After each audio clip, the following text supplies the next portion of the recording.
What's up guys, it's me Jeremy, and today I want to talk about what makes a late game champion.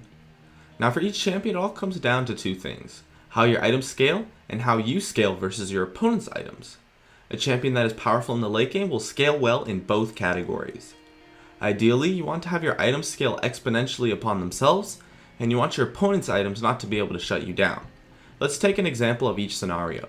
The first concept is having your items scale exponentially upon themselves. This is very clear within any 80 carries build. All of the stats of attack speed, attack damage, and critical strike all scale extremely well into the late game because they scale immensely off of each other. Not only does a Phantom Dancer give you attack speed, but that attack speed becomes more powerful because of the attack damage and critical strike chance from your Infinity Edge, and the same logic applies to the rest of the items. When your items scale exponentially off of themselves, they scale extremely well into the late game. The next concept is having your opponent's items not being able to shut you down. A prime example of this would be early game champions such as Pantheon, who are extremely powerful in the early game, but weaker in the late game, not because they scale poorly, but because once their opponents start to build some tanky items, they begin to do pretty much no damage since they're now unable to match up to their tankiness. When your opponent's becoming tanky is something that you cannot keep up with in your item build, unless you're extremely fed, that is scaling poorly in comparison to your opponent's items. Now there are also abilities that scale well into the late game too.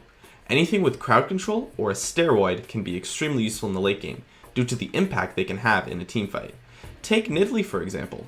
Her lack of crowd control allows her to fall off just a bit during the late game, but not as much relative to other champions since she does scale very well with items. Supports can also be very powerful in the late game due to their crowd control, or in someone like Nunu's case, his steroid. Steroids scale exponentially with items, so they're also extremely powerful in the late game. So, by analyzing kits and item builds, you should be able to fairly easily tell whether or not a champion scales well into the late game. My name has been Jeremy, and that is it for my video. I'd love it if you could support me with a like, or join me on my North American chat room Gaming Curios, which I am always in when I go online. Please subscribe for more awesome content in the future if you enjoyed this video, and I'd love it if you could follow me on Facebook or Twitter, for which I will have links in the description. As always, thanks for watching, and I'll see you guys next time.